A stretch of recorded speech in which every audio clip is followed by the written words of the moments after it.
Hello, I'm Bruce Swalski. I'm author of Canadian Wilderness Survival and Chief Instructor of the Boreal Wilderness Institute. Today, I would like to talk about Bivy bags as part of our focus on survival gear. So if you like real survival knowledge, then please support me by following me on YouTube and liking this video. So first of all, a Bivy bag is essentially the shell layer for a sleeping bag. So it is not a critical item, it's just one of those things that makes a big difference in certain situations. So when does this shell layer make a big difference? So when does it make a difference to cover my sleeping bag with a layer of material? Well, when you're in a semi-open shelter, when you're in a snow cave, or any other kind of snow shelter, when you're off and don't have a shelter in reasonably good conditions or weather, and when you want to supplement that sleeping bag by doing a few things which I'll talk about. So in other words, we can supplement it. So a bivy bag or a bivouac sack or a protective cover, goes by all sorts of different names, is simply that. It's a shell layer. This is the simplest form of one. And what I actually have is a breathable top and a waterproof bottom. And it's just simply the shape of the sleeping bag. Now, this is a Kalani Mountaineering one. It's fairly big. It's got about a quarter-length zipper on the side, which allows me to open the bag up, and a really simple hood system, right? Inexpensive, absolutely. Excellent in winter, not as good in summer, and that's a big drawback. So if I want to go a little bit better than that, I can go to something like this. This is my British Army one that I use all the time.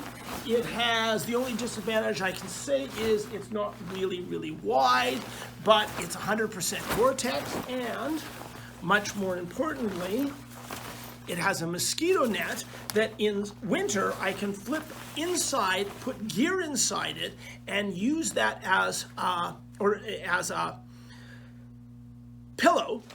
And in summer, I can flip up and zip up with the mosquito netting and therefore keep the bugs out, which is a real bonus. And at the very same time, what's the other thing I can do with that?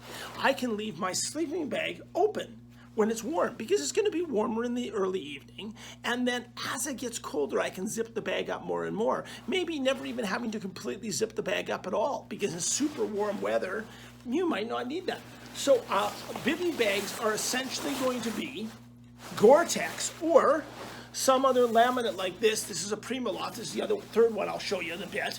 And that's a Primaloft bag, or simply just a synthetic water-resistant fabric. Usually waterproof on bottom, breathable on top, right? So this is the same thing there, 100% waterproof on the bottom. A cheap waterproof breathable on the outside surface, so it breathes. And a very simple hood system. But what's the advantage of a design like this? Well, first of all, if I have toques or gloves or other things, I can shove them down the edge of that bag during the night and keep that warm. What's the other thing we can do with a bivy bag? I mentioned it in terms of use in sleeping bags, but let's say I had my jacket like this. If I put this jacket on inside the sleeping bag, I'm going to be very compact. But if I take this and put it inside here as an extra layer, I can layer it right back up, and then from here to there, I get an extra layer of material. And that's going to make a big difference. In other words, on top, because this is not a mattress, this is a sleeping bag, this extra layer of material works. And of course, if I had my poncho liner, I could do the same thing. Both of those work really good. Now, the hood here doesn't zip up completely, right? It just doesn't do that. But in the end, I can still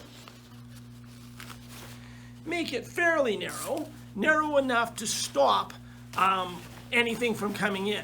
Remembering, of course, that on my face, I'm probably going to have, in extreme cold weather, my head over on, and I'll probably be wearing my toque. And so that'll seal up everything well enough to be a difference. And as long as the snow doesn't come in here, I'm fine.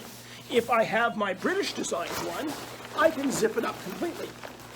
So in other words, it has a zipper, and I can just take the zipper and seal it up totally. Now, it's Gore-Tex, so it'll breathe something, but you'll start to get breath in there. In other words, you'll start to get moisture on the inside as an inside layer because it's not only going to breathe 100%.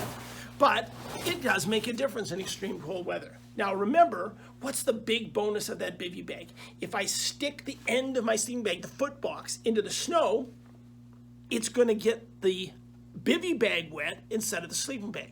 During the night, as you sweat and temperature changes and everything else, you will get on the inside of this material here a bit of a buildup of sweat, and it will be inside the bag in there. But it's much simpler to dry the bivy bag in the morning, and it's just part of life, than it is to dry the sleeping bag.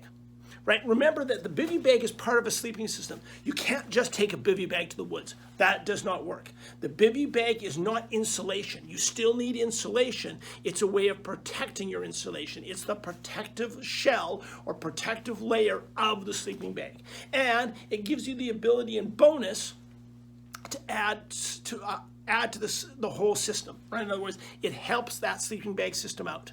So, is a bivy bag a critical item? Absolutely not. Is it a great survival item? Absolutely yes. It is useful survival gear. If you have a sleeping bag, the next thing you think about is a mattress. The third thing you think about is a bivy bag. Once you have a bivy bag, you can make better use of the other items that you carry with you. You can better protect them, you can keep things dry, you can keep yourself dry, and you can add to the overall comfort that you have while you're in the wilderness. So whether I'm canoeing, backpacking, cross-country skiing, snowshoeing, it doesn't matter. The bivy bag is a real bonus. If I'm stranded in any of those situations, the bivy bag, if I have a sleeping bag, becomes an excellent item. And it does add to the overall warmth just simply by containing that sleeping bag material and keeping you warmer and drier. So I hope you enjoyed that. I hope you learned a little bit about bivy bags. I really think that if you're building a sleeping bag system, that a bivy bag should be part of that. And again, you don't have to buy a super expensive one, something like this. Right? Not super expensive. It's not the Gore-Tex. The Gore-Tex ones, yeah, they're going to be a lot more. Just remember when you're buying a bivy bag, make sure it's roomy enough to fit everything. Because it's useless, and I've seen this, where the bivy bag is really, really small and doesn't contain it. If you're going to add anything to the bivy bag, add putting in a mosquito net. Because that really makes that difference. This mosquito net is a super high quality addition. It's one of the reasons why this bivy bag is one of the most used items I have literally used for now, nearly 30 years. And I still use it, and I repair it, and I've done everything else with it because it is absolutely fantastic. It makes a huge difference. So, if you like this useful life-saving survival knowledge you learn on this channel, then please support me by following me on YouTube, listening and liking to other videos on this channel, and by following me at the Boreal Wilderness System on Facebook. So thank you, stay safe, and if you're stranded in the wilderness, just remember, stop and survive.